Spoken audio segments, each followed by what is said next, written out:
Chegou o tempo de acontecer o que Deus te prometeu em nome de Jesus. Você acredita nisso? Glória a Deus. Tome seu assento. Que bom que você está aqui, uma noite fria, e você decidiu sair da sua casa para ouvir uma palavra de refrigério e de vida eterna. Esse é um texto base falando sobre a ressurreição, mas hoje eu não quero falar sobre a ressurreição em si. Hoje eu quero falar sobre você não ser um fracassado. E por que eu usei esse texto? Porque esse é um texto que sempre me intrigou com o fato de que Judas e Pedro, eles negaram Cristo, eles negaram Jesus. E aí você sabe da história de Judas. Judas, ele se enforcou. Já Pedro, ele foi o chefe da equipe da igreja primitiva. Ou seja, um se matou, o outro se tornou então alguém que fez as coisas boas para Deus, que startou, vamos dizer assim, a igreja. E isso me mostra o quê? Que a nossa vida pode ter tido fracassos ao longo do caminho, mas a resposta certa, ela vem da parte de Deus. Aquilo que Ele prometeu certamente vai acontecer na sua vida. Aquilo que o Senhor tem para você nesse tempo vai acontecer. Independente da história que você viveu, independente das coisas que te aconteceram, o fracasso não é uma morada para você. Quantos estão aqui comigo? Então, de fato, quando Jesus ressuscitou, Maria e seus discípulos olharam para o túmulo vazio de Jesus e eles encontraram um anjo que disse a eles: vá dizer aos seus discípulos e a Pedro. Olha que interessante, aquele que foi descartado, aquele que foi tido como um fracassado diante dos teus amigos, é esse que o anjo vem e fala: poxa, avisa Pedro, diga para ele que ele não está mais aqui. Sabe, nós precisamos em momentos de fraqueza ter uma palavra que nos garante. Nós precisamos ter uma palavra que nos sustente no dia mal. Foi isso que aconteceu com o próprio Pedro, quando ele estava ali com medo. E aí ele disse para Jesus: se é o Senhor, libera uma palavra para eu andar sobre as águas. Sabe, o que vai te ancorar num dia difícil, querido, é uma promessa do teu Pai. O que vai te ancorar num dia, talvez, que as coisas estão tudo dando ruim, que tudo está cooperando para o teu mal, o que vai te sustentar é aquilo que Deus diz ao teu respeito. Então a traição de Pedro a Cristo, ela foi tão grave para aqueles mais próximos da situação, que eles já nem consideravam ele mais discípulo. Portanto, quando o mundo diz que você não é, Jesus tem uma voz lá de cima que diz a você que você é o filho amado dele, que você é aquele com quem o amor dele se compraz. Ainda que o mundo te rejeite, o teu Pai está de braços abertos esperando você para te dar aquilo que ele te prometeu. Sabe, foi Churchill que disse: o sucesso não é definitivo, o fracasso ele não é fatal, o que conta é a sua coragem de continuar depois de uma tempestade. É preciso coragem para seguir em frente depois de um contratempo. É preciso coragem para seguir em frente depois de um fracasso. É preciso coragem para você não desistir de algo que você viveu que não é muito bom, mas é preciso coragem. Quantas pessoas desencorajadas nós temos à nossa volta?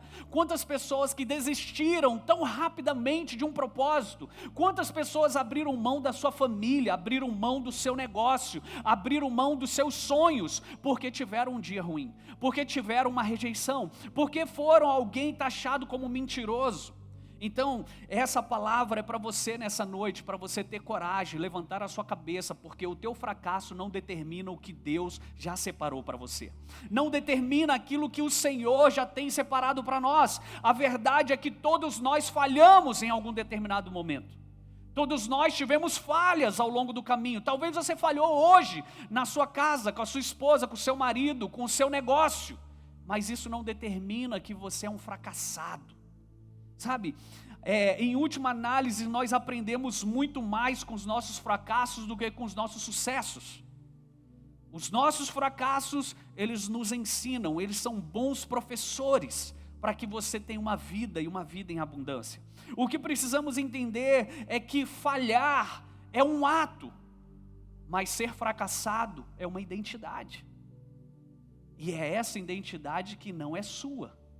Porque muitas pessoas, elas acham que por estar num período triste, elas estão depressivas, elas estão ansiosas, e elas começam a trazer aquilo para si como se elas fossem aquilo que elas estão vivendo. Mas isso não define você. E quando você não traz isso para a sua identidade, fica mais fácil de você reverter o jogo. Porque quando você assume que o fracasso que você teve é a sua identidade, fica difícil a mudança. Ninguém vai conseguir te convencer que você é um vitorioso, porque você aceitou o fracasso como uma identidade. Se Pedro tivesse aceitado isso, ele não seria um dos mártires da igreja. Ele não seria um apóstolo como ele foi. A sua sombra não curaria pessoas. A sua pregação não converteria 3.000 bruxos. Por quê? Porque ele ia acreditar que ele era o próprio fracasso.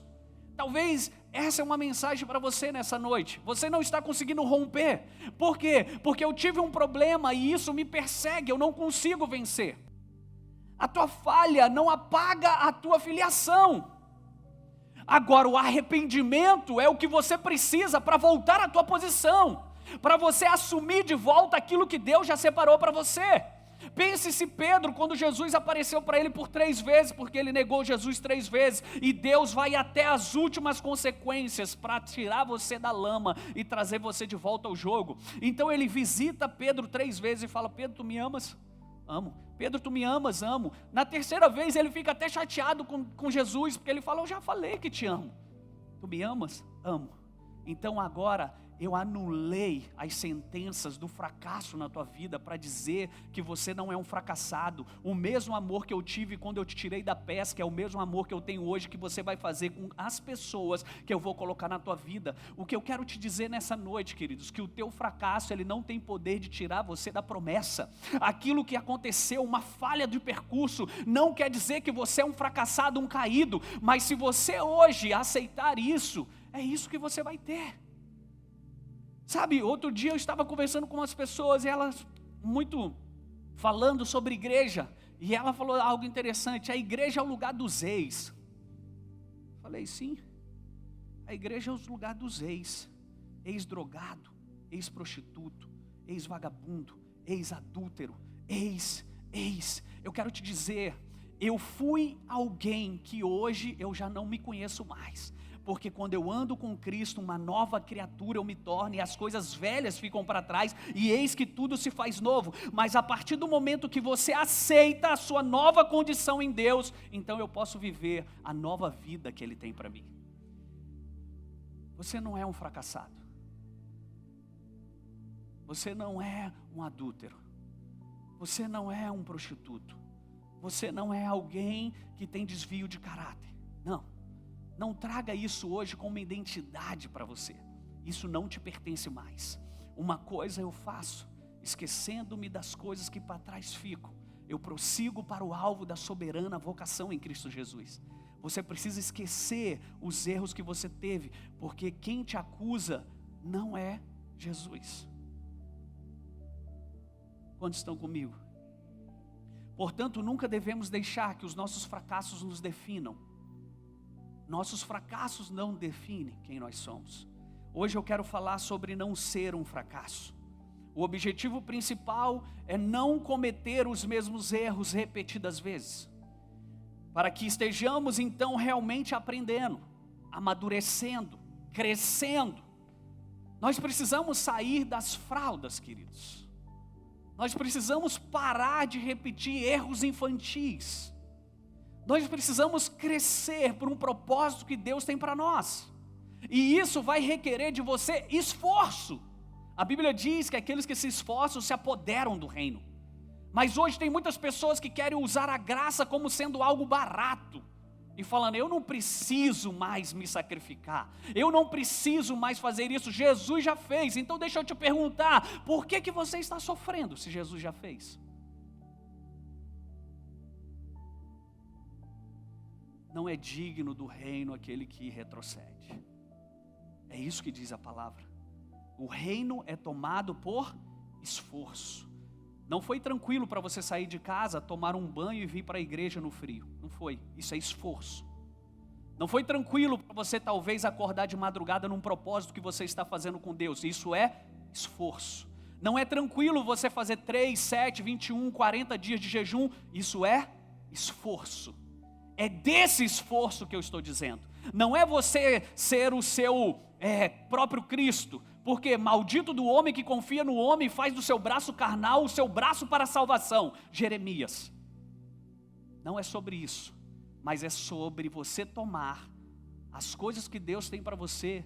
Vai ser esforço. Fazer um curso na faculdade é esforço. Realizar um sonho é esforço. Ir para a sua própria empresa é esforço. Tudo é esforço. A pergunta que eu te faço, você está se esforçando por quê e para quê? Para quem? Mas eu aceito as coisas. Sabe, eu preciso sempre de algo. Hoje eu conversava com a minha esposa. As pessoas, é incrível como elas precisam sempre de algo para fazer o que elas foram chamadas a fazer. É como dizia a bispa de Carvalho, você sempre vai precisar dar uma cenourinha para as pessoas, para elas fazerem alguma coisa. Isso está lá no livro do Nassim Taleb, Botando a Pele em Jogo. Leia esse livro. Aliás, você lê livro? Acho que é melhor mudar de assunto.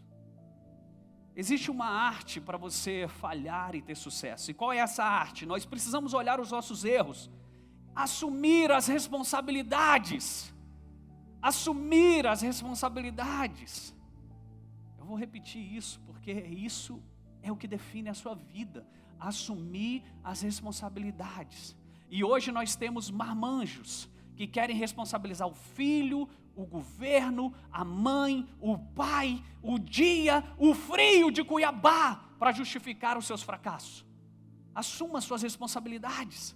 Pedro precisou assumir a responsabilidade dele. Falou, eu te amo. Por 3 vezes, eu te amo. Então assuma a sua responsabilidade e apacenta as minhas ovelhas. É isso. Ele não precisou todos os dias Jesus aparecer para ele e falar, Pedro, tu me amas? Para ele apacentar a ovelha. Quando você dá uma palavra, você trate em cumprir, porque essa é a nobreza dos homens. Nós não precisamos ficar sendo lembrados de responsabilidades que temos com a vida. É isso que muitas das vezes a minha vida está indo pelo ralo. Está indo e eu não estou percebendo, porque eu não tenho responsabilidade. Eu jogo a minha responsabilidade para todo mundo. Eu assumo que sou um fracassado, mas eu quero parecer uma figueira. Então por fora eu me embelezo, mas por dentro eu sou seco, sepulcro caiado. Sabe, quando nós nos recusamos a reconhecer o nosso fracasso, nós perdemos a oportunidade de aprender e crescer. Não, isso não é culpa minha. Não, isso que você viu aqui, não fui eu. Não, isso aqui foi fulano, foi ciclano. Ei, pega e assume, queridos. Eu sempre falo para os líderes dessa casa, qualquer problema com o nome CN Cuiabá, o primeiro a tomar a lapada sou eu. Por quê? Porque quem está à frente dessa igreja sou eu. Mas pode ter sido você que fez, mas quem vai assumir a culpa sou eu. E como líder, eu preciso trafegar como líder. Por que eu falo isso? Você como pai tem responsabilidade sobre os seus filhos. Você como CEO, você tem responsabilidade sobre o faturamento da empresa. Mas não sou eu que faço. Sim, mas você está numa cadeira de autoridade que requer responsabilidade e você precisa assumi-las, porque senão é um fracasso. E aí eu quero culpar todo mundo é fracassado, menos eu. Nós sabe, quando não reconhecemos o erro, nós perdemos essa oportunidade de aprender, de mudar, de crescer. Consequentemente, a nossa postura defensiva faz com que nós repitamos esse mesmo erro perpetuamente. Você já fez uma autoanálise da sua vida se você não está repetindo os seus erros do passado? Ou os erros que você acusava o seu pai de fazer e você está cometendo eles hoje com os seus próprios filhos? E aquilo que você mais odiava, você se transformou nisso? Você já parou para perceber se você pode ser mais um nessa probabilidade?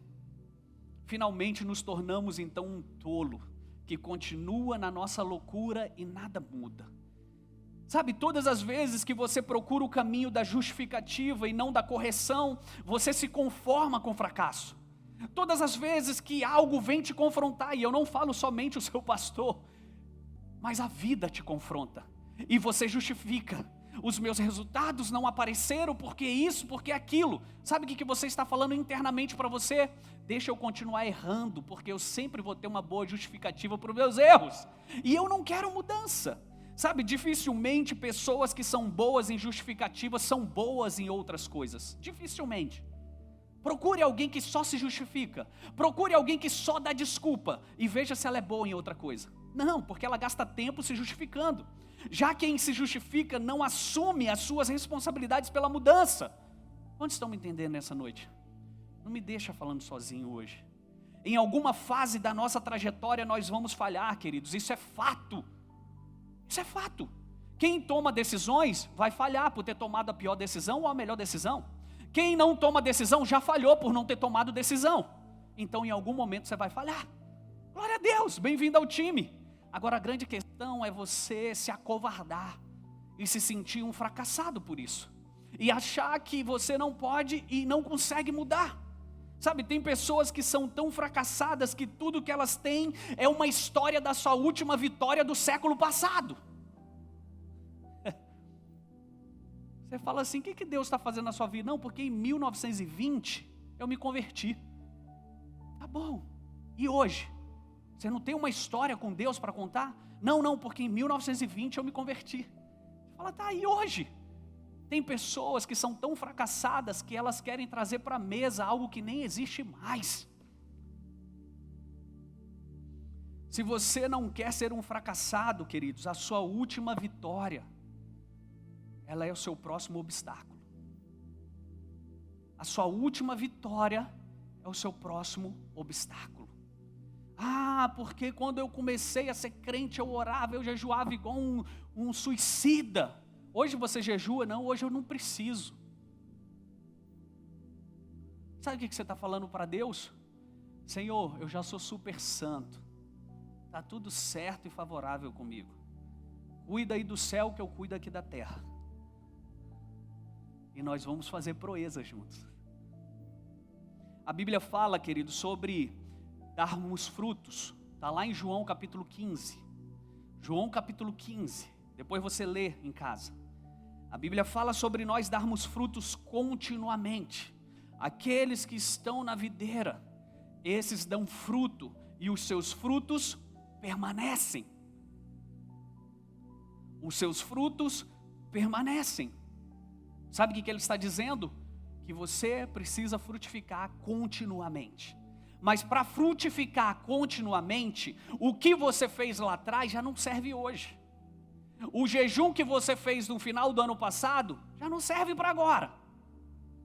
Ai, pastor, mas a gente vai ter que ficar nessa vida de jejum, de oração, de sacrifício, de esforço. Será que quando isso vai acabar? A gente pode acabar com a dor agora, você partindo para Jesus. Mas enquanto você estiver na terra, no mundo tereis aflições. Mas tem de bom ânimo. Eu venci, diz Jesus, e vocês também vencerão. Sabe, a Bíblia fala sobre nós darmos frutos continuamente. Deixa eu te fazer uma pergunta nessa noite. Bananas maduras, elas duram mais de 2 semanas? Lá em casa é incrível, eu compro banana verde, dá 2 dias ela já está amarela, dá mais 2 dias ela já está preta. Sim ou não? E quando você vai comê-la, quando ela já está preta, você gosta do que você está comendo? Então por que Jesus tem que gostar do que você está apresentando para Ele? Requentado todos os dias. Quer que eu vá mais fundo? Não precisa. A Bíblia nos chamou para dar fruto. Pastor, eu estou cansado de orar. Pede a Deus para te levar. Pastor, eu estou cansado de jejuar. Estou cansado de falar. Estou cansado disso. Está cansado? Descansa, mas não pare. Está cansado? Descanse, mas não pare. Por isso que ele diz que o sábado é para você descansar. E não é o sábado literal de sábado da semana, porque crente, não existia segunda a domingo quando o mundo foi criado. Para não entrar num tema polêmico aí, dos adventistas. Vou parar por aqui. Mas ele disse que teria um dia que você teria que descansar. Qual é o seu dia? Segunda, terça, quarta, quinta, domingo? Não sei. Mas você precisa descansar. É bíblico isso. Mas tem pessoas que não querem descansar. E elas se cansam. E quando elas se cansam, ao invés de descansar, elas desistem. Cansei de falar com meu filho. A partir de hoje, filho, está aqui tua herança, vai embora, faz o que você quer. Que eu cansei de te ensinar. Ótimo, boa solução você encontrou. Para você continuar sendo um problema. Não o seu filho, você é um problema.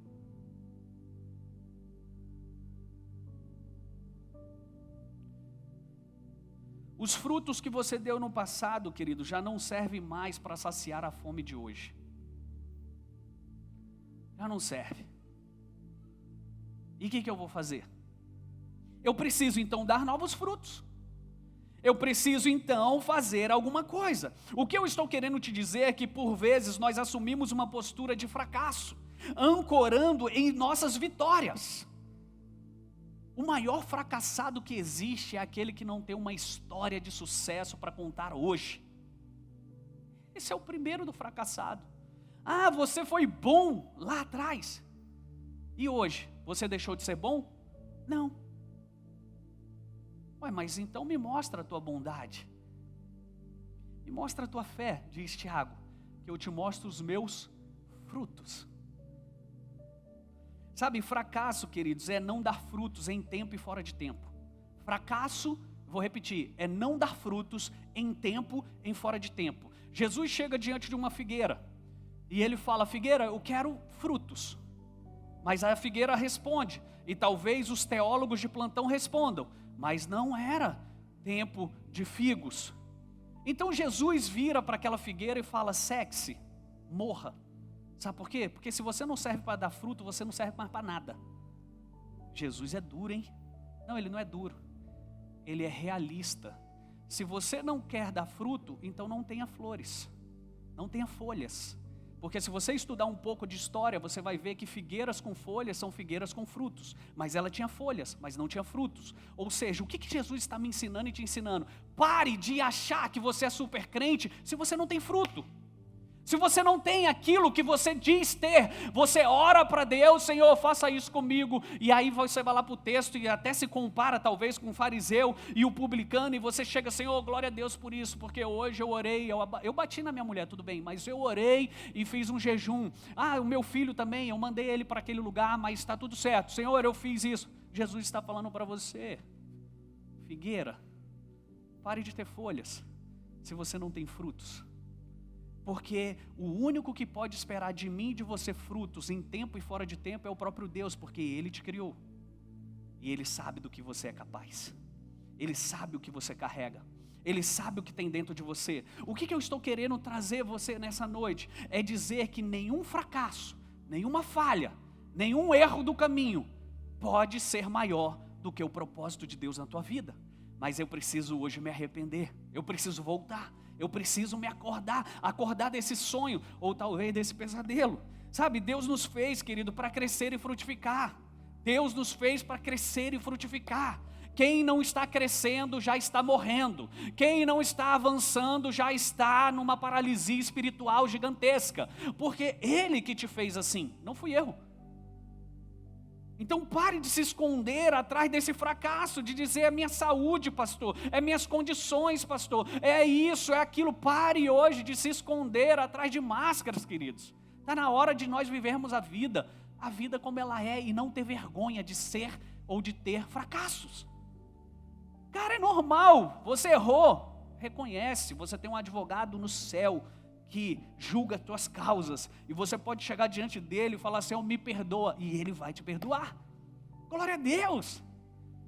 Sabe, não sejamos como aquela figueira que tinha glamour, mas não tinha frutos que supria a necessidade. Não tinha frutos. Sabe, passar naquele concurso foi a sua vitória um dia, mas hoje já não é mais. E o que você está fazendo? Se casar foi a sua vitória um dia, mas o amor, ele requer plantio diariamente. E o que você está fazendo?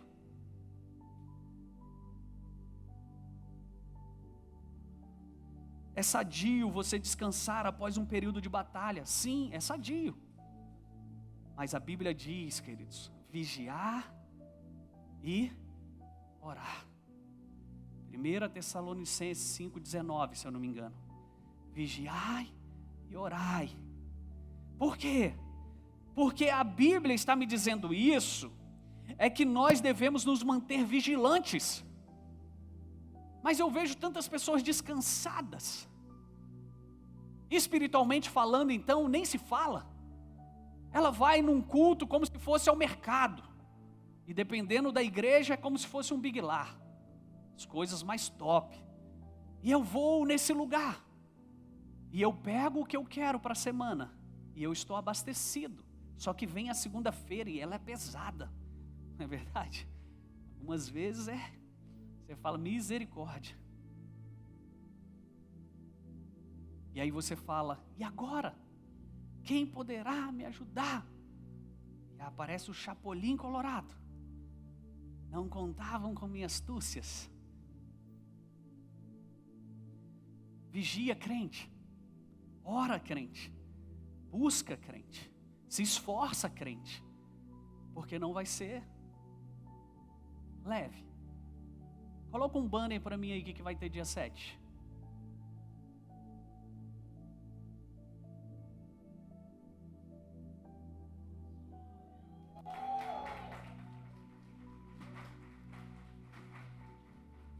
Eu quero só ver se essas cadeiras estarão todas preenchidas. Eu estou pagando para ver e eu quero queimar minha língua. Na sua frente ainda, na fogueira aqui no púlpito, vou botar minha língua para ela queimar aqui.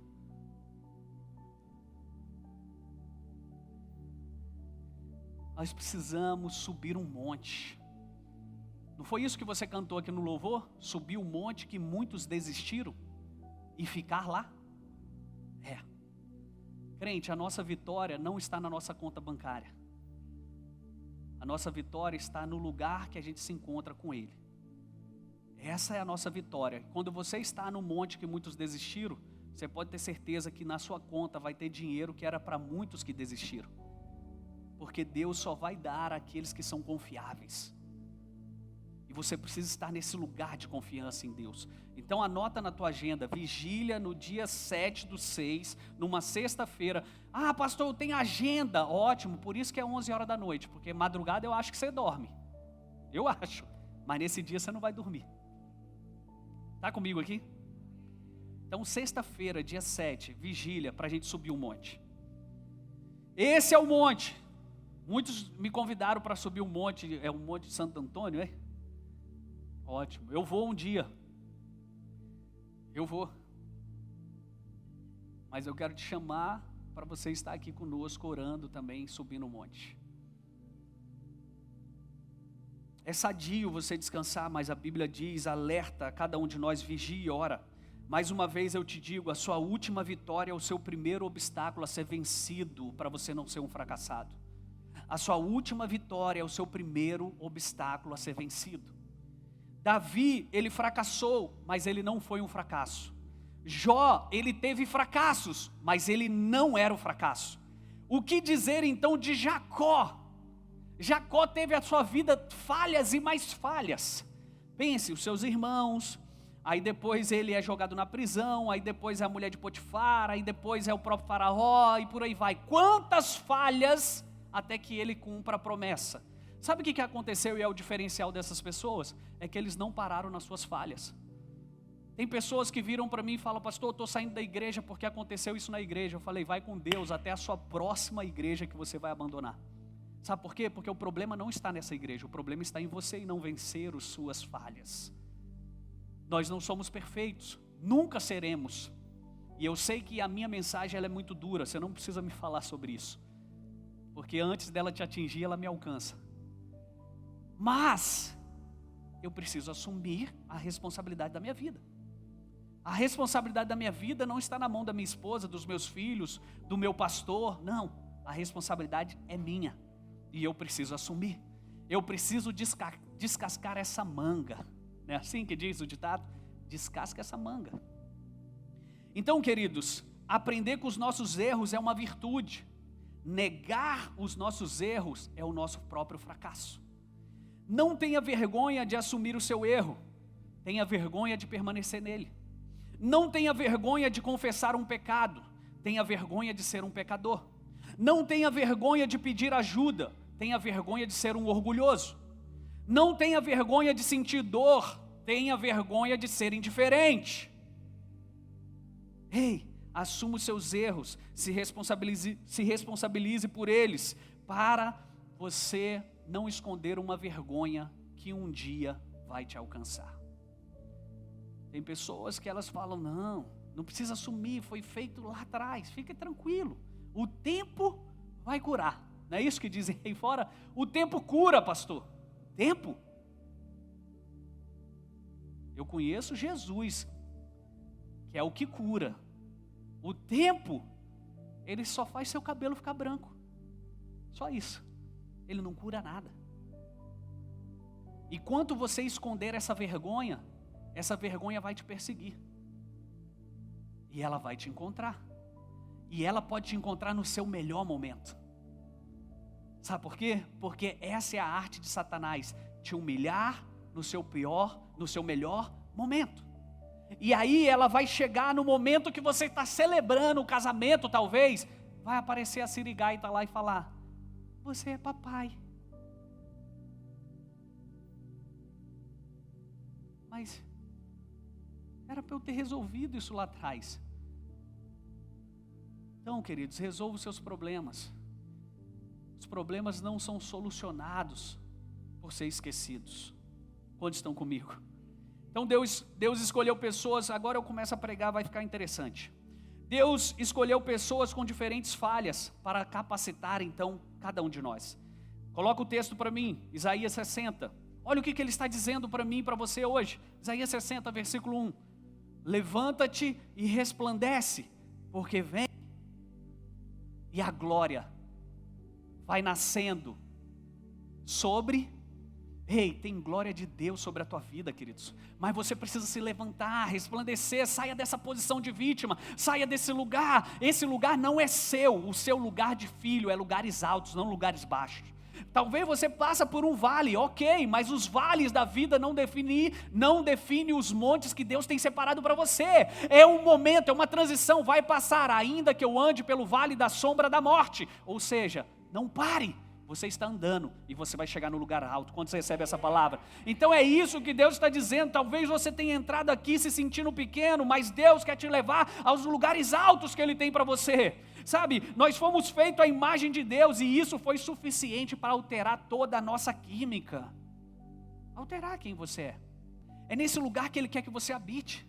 É nesse lugar que Ele se revela a você e que você é o melhor que você pode ser, que você é aquela melhor versão, que você fala, é isso que eu vou fazer, é como eu estivesse se encontrando com Deus, como eu sendo Zaqueu, e falar assim, Jesus, vou devolver 4 vezes mais, porque eu me encontrei com alguém que é muito mais valioso ao que eu possuo na terra. É isso, sabe, Deus, Ele é muito melhor, muito maior do que as nossas vergonhas, querido. Então não tenha vergonha de assumir um erro. Não tenha vergonha de confessar um pecado. Não tenha vergonha de pedir perdão, de dar um passo atrás. Nós fomos feitos à imagem e semelhança de Deus. E isso é suficiente para alterar qualquer autoimagem negativa. Sabe, tudo em nós foi feito com a essência do nosso Pai. Nós temos a mente de Cristo, diz Coríntios. E isso implica em viver do céu para a terra e não da terra para o céu. É do céu para a terra. As pessoas têm que olhar para você e falar assim, uau, eu estou vendo o próprio céu. Por quê? Porque eu estou olhando para você. As tuas ideias são as ideias de Deus. O que você fala é o que Deus está dizendo. O que você faz é o que Deus está fazendo. É isso que nós somos. Então, o que opera no céu, que é justiça, paz e alegria, deve operar na minha vida. Deve estar operando em você. A sua percepção do céu, ela precisa ser atualizada. Talvez você acha que o céu é aquele lugar onde habitam as estrelas, onde estão as nuvens, aquele azul parecendo um mar. Não, queridos. Hoje eu quero te dar uma nova sugestão sobre o que é o céu. Céu é aonde a vontade de Deus se manifesta. Céu é esse lugar onde a vontade de Deus se manifesta, onde a presença de Deus é notada, onde Ele estende a sua morada. Esse é o céu. E o meu céu pode estar azul, cheio de estrelas, talvez numa noite nublada. Mas para mim pode estar cheio de estrelas, porque eu estou na presença do Abba. E o problema, ele está lá fora, ele não está aqui dentro. Quantos estão me entendendo? O efeito Titanic. Você já leu meu livro? Não, né? Tem lá o efeito Titanic. Não vou nem falar para você ler. É importante que você saiba que o céu não é aquilo que você está vendo, que os teus olhos veem. O céu é onde você sente a presença de Deus. Porque Deus habita no céu. Os céus são... Salmo, gente. Os céus são do Senhor. Amém? Mas a terra Ele deu aos homens. É isso que está lá em Salmos? Você lê Bíblia? Então o céu é onde você se encontra com seu Pai. Sabe, porque se você ficar achando que o céu é aquilo que você está vendo, você vai criar uma imagem de um Deus distante, inacessível. De um Deus que eu não posso alcançar. Está muito alto. Está muito longe de mim. Quem sou eu? A maior distância entre você e o céu se chama arrependimento. É a maior distância. Quando você se arrepende, o céu então vem morar na sua vida. Lucas 17, 21, coloca para mim na tela. Nem dirão, ei-lo aqui, ou lá está, porque o reino de Deus está onde? Dentro de vós. O reino de Deus está aqui dentro. O reino de Deus está aqui. Ele não está distante. A Bíblia diz assim, Isaías: os ouvidos do Senhor não estão tampados para que não possa te ouvir. Os braços dele não estão encolhidos para que não possa te salvar. Qual é a maior distância minha de Deus? Arrependimento. Arrependimento. Quando eu me arrependo, automaticamente esse céu, ele vem morar dentro de mim. Olha o exemplo de Jesus, ele mantinha sempre no modo avanço, nada o detinha. Como afirma N.T. Wright, a cruz é a resposta definitiva de Deus para produzir vida e esperança. Então, crer na ressurreição é acreditar que a luz dissipará as trevas, que o amor, ele vence o medo e que a vitória derrota a morte. É isso que é a ressurreição. À medida que nós meditamos na palavra de Deus, absorvendo e trazendo essas realidades, nós desbloqueamos então o potencial que existe dentro de nós. Sabe, o filme que eu já indiquei para vocês aqui é interessante, o Tomorrowland, um lugar onde nada é impossível.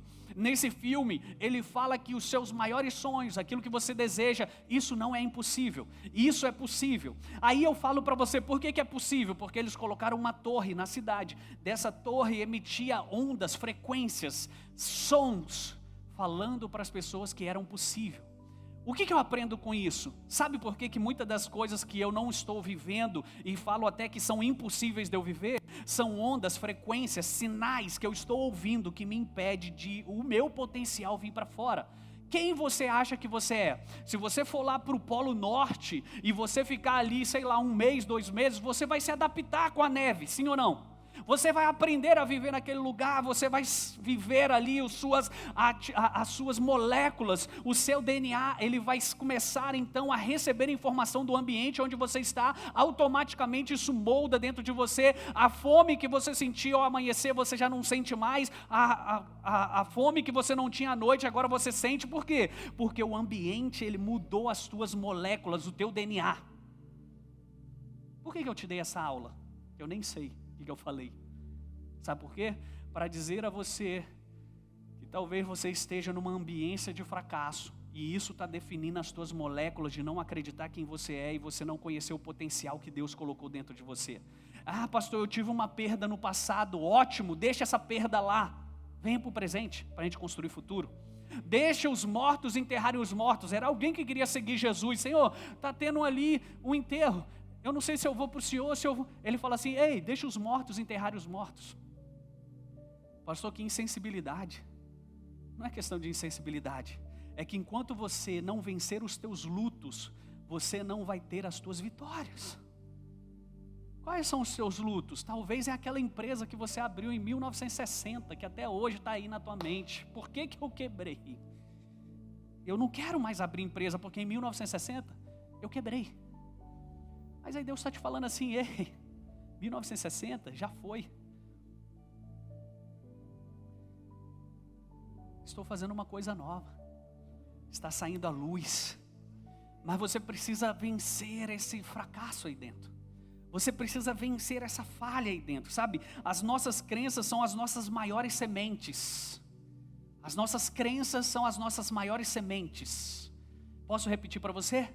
As nossas crenças são as nossas maiores sementes. Quer ver uma prova disso? Se você acreditar que você pode, amanhã você vai realizar. Se você acreditar que você não pode, amanhã você vai paralisar. As nossas crenças são as nossas maiores sementes. A Bíblia diz que um semeador saiu a semear. A semente caiu num solo rochoso, não deu muito fruto. Uma caiu em solo espinhoso, não deu muito fruto. Outra caiu em solo fértil. O que aconteceu? Deu muitos frutos, 100, 30, 60. O que eu quero dizer? O problema não está com a semente. O problema está com o solo. A mesma semente que caiu em solos diferentes. Em um frutificou a 100, outro 60, outro 30. A semente é isso aqui. Isso é semente. O solo é isso aqui. Por que a minha vida não está frutificando a 100 por 1? O problema está nisso aqui ou nisso aqui? Mas sabe por que esse solo aqui está ruim? Porque me fizeram muitas coisas ruins. E mais um aprendizado do desenho Gatos de Botas 2 para você hoje. Eles abriam um mapa mágico. Naquele mapa, quando você se colocava sendo a pessoa principal, você viria o caminho que você iria percorrer para chegar na estrela. E quando foi o gato, apareceu um caminho muito ruim para ele. Quando foi a gata, apareceu um caminho muito ruim para ela. Mas quando foi o cachorrinho, feio, diga-se de passagem, apareceu um caminho maravilhoso. E então o gato vira para a gata e diz: por que o caminho dele é mais fácil que o nosso? Sabe por quê? Porque aquele mapa, na verdade, não era um mapa mágico. Aquele mapa era um mapa do nosso coração. Como você está por dentro, a sua vida se resume por fora. Todo mundo hoje vai chegar em casa e assistir Gatos de Botas 2. E nem estou ganhando para fazer esse merchan, hein? Sabe, queridos, o nosso propósito não é para o fracasso. A nossa vida, quando Deus nos desenhou, quando Ele nos criou, não foi para você ser um fracassado. Não foi para você vir nesse mundo sofrer, como acreditam os budistas. Não foi vir nesse mundo para você ser carpacho de alguém, para você ter karma de outras pessoas, como diz os hinduístas. Não, quando você veio a esse mundo, você veio para ter sucesso. Sucesso! Mas pastor, não é isso que está acontecendo na minha vida, então vamos mudar alguma coisa. O quê? Deus, as pessoas ou a mim? O que eu estou acreditando sobre mim? Eu acredito que isso que me persegue, pastor, essas coisas estão acontecendo. Ei, irmão, vem cá, vamos ressignificar essas coisas. Deixa eu te falar algumas verdades. Deus te fez para vencer, Deus te fez como cabeça e não como cauda. Deus te fez para prosperar, para avançar, para crescer, não para ser rebaixado. Deus te fez para entrar e sair, ser bem sucedido. Deus te fez para colocar as suas pernas ali e ali você ganhar aquele espaço. Deus te fez com as suas mãos para que onde você encoste, ali haja provisão. Deus te fez para isso, para ser mais que vencedor, para ser mais que vitorioso. Deus te fez para o crescimento e não para você, sabe, sofrer nessa vida. Ele te fez bem mais que vencedor. Tem alguém aqui comigo? Pelo amor de Deus, faz alguma coisa. Mas eu estou acreditando que eu sou fracassado. Irmão, se você quiser e não me ouvir, você vai comer o pior dessa terra. Isaías 1:19, põe aí, senão eles vão achar que eu que estou.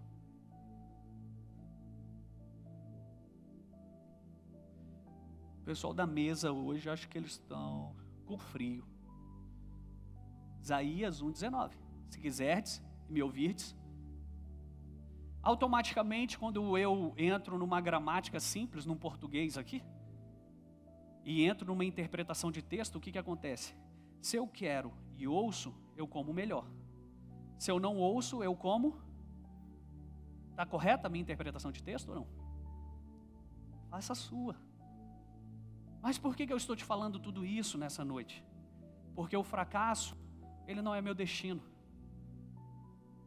O fracasso é somente uma opção. Ou eu quero ser fracassado, ou eu quero ser vitorioso. E ser um vencedor é uma escolha. E quem escolhe isso? Quem quer ser vencedor. Fique de pé no seu lugar em nome de Jesus. Josué, seja forte e corajoso. Josué, seja forte e corajoso. Deus não colocou nenhuma nesse assunto, nesse diálogo com Josué. Deus não colocou, para onde você vai ser difícil. O que você tem para fazer, você precisa de habilidades de liderança para isso. O que você vai fazer com esse povo é desse jeito, aquele povo você vai fazer daquele outro jeito. Não. Ele só deu uma instrução. Seja forte e corajoso. Josué, seja forte e corajoso. Sabe o que eu aprendo com isso, queridos? Que coragem não é um sentimento, coragem é uma decisão. Coragem não é um sentimento, coragem é uma decisão. Eu posso estar assistindo um filme de terror, mas continuar sendo corajoso e não medroso, ou eu posso ser medroso e não corajoso. Se eu deixar com que os meus sentimentos e as minhas emoções falem mais alto do que Deus falou na minha vida. Eu sei que muitos de nós passamos por determinados momentos de dores, de fracassos, de tempestade, mas em nenhum momento o volume da voz de Deus mudou sobre você. Se você não está ouvindo, significa dizer que outras vozes foram ampliadas na sua vida. E hoje você precisa decidir ser corajoso. Hoje você precisa decidir ser vencedor. Tem pessoas que falam assim, eu vou passar nesse concurso, e elas passam, sabe por quê? Porque elas decidiram passar. Elas não estudaram para passar. Elas decidiram passar e por decidir elas estudam. É o contrário. Por decidir passar, elas estudam. É o contrário. Eu vou repetir isso. Por decidir passar, elas estudam. Sabe por que muitos de nós não somos vencedores em Jesus? Porque a nossa decisão por eles é mais fraca do que a nossa emoção pelo mundo. Aí nós como líderes temos que fazer isso. Vamos para a vigília todo mundo, para eu te forçar a orar por você mesmo. Porque a sua decisão está menor do que as suas emoções. Porque você olha para o gigante e fala, ele vai me devorar. Eu sou como um pão diante desses gigantes. Mas hoje você pode ser como Josué, como Caleb, se levantar e dizer, gigante, eu vou te devorar. Problema, eu vou te solucionar. Vida, eu vou te usar. E eu vou ser tudo aquilo que eu decidi ser. Eu vou ser tudo aquilo que Deus falou que eu sou. Eu vou fazer tudo o que a Bíblia diz que eu posso fazer. Eu posso decidir hoje ser corajoso o suficiente para dizer, ei medo. Esse cara que compôs essa música, eu tenho certeza que foi um louvor. Eles não pegaram e eu prefiro que não peguem. Mas eu não vou te ouvir mais. Eu não vou escutar mais as tuas lamúrias, vida. Eu não vou escutar mais as murmurações. Sabe, hoje eu conversava com uma pessoa e eu disse para essa pessoa, eu falei assim, sabe qual é o problema do povo? É que eles parecem que estão com a mentalidade do Egito. E a mentalidade do Egito, você não consegue viver na terra prometida. Por que Deus teve que matar todos aqueles que viviam aqui e não tinham a mentalidade daqui? Porque para você hoje chegar no palácio, você já é rei internamente. As pessoas olham essa igreja e falam, uau, que igreja, uau, que isso. Ótimo, tudo isso é muito maravilhoso e nós estamos construindo juntos, amém? Mas alguém viu isso aqui antes de você. E por isso existe. Por isso ela está desse jeito. E diga-se de passagem, está melhorando, tá? Vai melhorar ainda mais. Sabe por quê? Porque homens sem visão são homens de passado. Homens que não têm uma visão. E quando eu falo homens, não é só homem, mulher também. Quando eu não tenho uma visão, eu vou sempre viver no meu passado. Sabe por quê? Eu vou te dar um exemplo. Uma vez eu falei com uma senhorita. Senhorita é aquela que ainda não é casada, né? Falei com uma senhorita que ela foi fazer um gabinete, isso lá em Brasília. E ela falou: pastor, eu quero casar com fulano. Eu falei: fulano não presta, você vai casar com ele? Ela falou: não, eu quero casar, sabe por quê?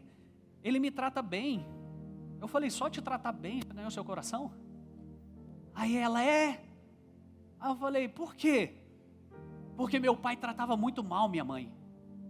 Eu falei: interessante. O seu pai tratava mal a sua mãe. Aí você viu que uma qualidade de um homem é tratar alguém bem. Agora o caráter, se ele ama Deus, se ele realmente vai trabalhar por você, pelos seus filhos, vocês vão crescer, isso aí não importa. Não parei para pensar nisso, pastor. Sabe qual é o nosso problema, queridos? Nós aceitamos a mediocridade como sendo a nossa régua elevada, porque um dia nós olhamos para o passado e só queremos um pouco diferente do passado. Mas Deus não tem pouca coisa para te dar. Deus tem uma eternidade, uma vida em abundância para te dar. Deus não tem somente um homem que te trate bem. Deus tem um pai exemplar. Deus tem um sacerdote para a tua casa. Deus tem um excelente marido. Deus tem um homem que você vai se orgulhar de ser casada com ele. É isso que Deus tem para você, menina. Não aceite o pequeno só porque é um pouco diferente do seu passado. Porque uma pessoa que não tem visão de futuro, o passado vai perseguir ela. E ele vai acontecer. Porque você aceitou isso. Então, você pode ter falhas, sim. Nós vamos ter falhas. Nós vamos errar. Mas você não é fracassado. Você não é um erro. Você é o acerto de Deus para os homens. Você é o acerto de Deus para os homens. Por que eu posso falar isso? No tempo de Juízes, quando todo mundo estava desvirtuando, quando a sociedade estava indo naquilo tudo que... Não quero nem falar essas coisas que nós vemos aí fora. Quando a sociedade estava indo para aqueles lugares, Deus levantava um juiz. Deus trouxe Débora, Deus trouxe Sansão, Deus trouxe alguns homens e mulheres para o quê? Para alinhar. Então o juízo de Deus, queridos, não é o castigo de Deus. O juízo de Deus é um alinhamento à sua justiça. E a justiça de Deus, ela não falha. O que eu preciso fazer? Estar alinhado. Porque senão ele vai me achar no lugar que eu estou desalinhado. E ele vai acabar comigo. Por quê? Porque ao mesmo tempo que Deus é amor, quantos filhos de assembleano já escutou isso? Deus é amor, mas é fogo consumidor.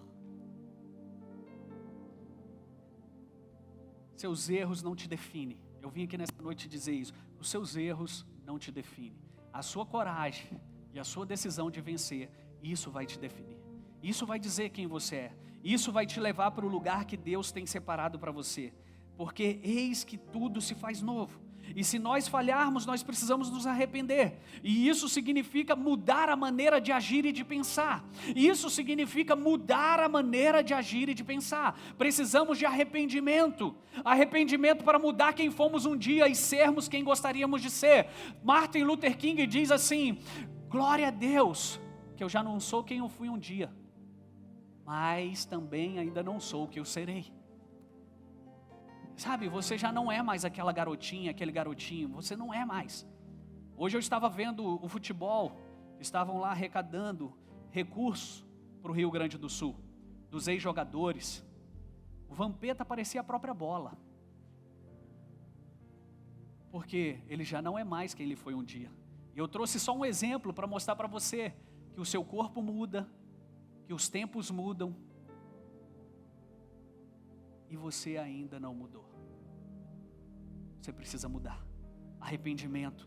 Se falharmos, precisamos nos arrepender. E isso significa mudar a nossa maneira de agir e de pensar. Sobre nós foi colocada uma coroa de honra e de glória. Salmo capítulo 8, versículo 5 diz assim: fizeste-o, no entanto, por um pouco menor do que Deus, e de glória e de honra o coroaste. Deus está falando de mim, de você. Não importa o cenário, Deus já tem uma opinião formada ao nosso respeito. Ele enxerga o plano perfeito e completo. Sabe, sobre os nossos filhos, Deus os vê como flechas na mão do guerreiro. Sobre a nossa saúde, Ele já nos vê sarado por meio das pisaduras de Jesus. Sobre a nossa família, Ele já enxerga: eu e minha casa serviremos ao Senhor.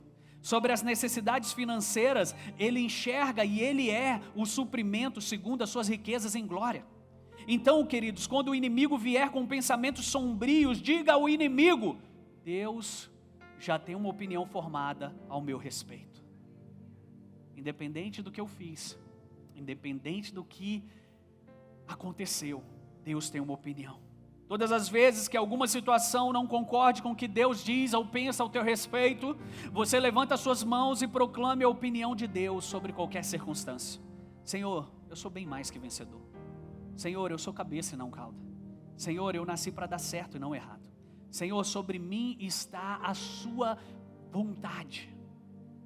Eu sou o que liga céus e terra.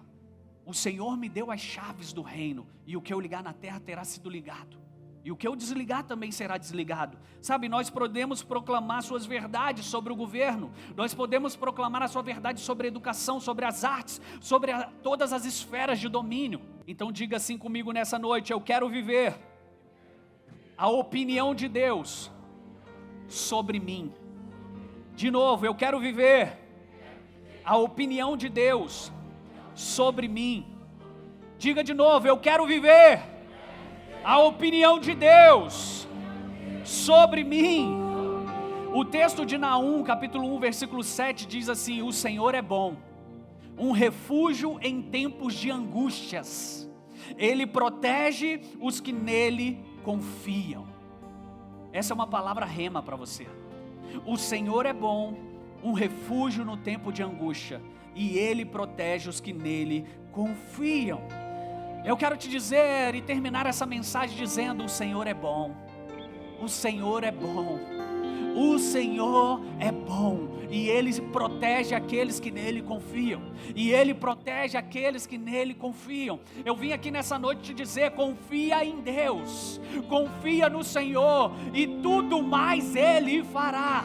Confia em Deus a tua fraqueza, confia em Deus aquela área que você tem vergonha, confia em Deus aquilo que foi o teu maior fracasso, confia em Deus aquela tua falha, aquele teu deslize, confia em Deus, que Deus certamente vai te proteger. Ele vai fazer você passar por sobre as águas e elas não vão te submergir. Ele vai fazer você passar pelo fogo e o fogo não vai te queimar. Os que confiam no Senhor são como os montes de Sião, que não se abalam, mas permanecem para sempre, porque os que confiam no Senhor voam como águias, crescem, prosperam e avançam para o futuro. Eu vim aqui te dizer: o que te separa disso tudo é o teu arrependimento. Hoje coloque o teu coração diante de Deus, se arrependa, colhe, conecte-se, ligue-se com o teu futuro e não saia desse lugar, dessa posição. Pega as tuas mãos hoje, renove o teu voto com Deus, renove a tua aliança com Ele. Diga: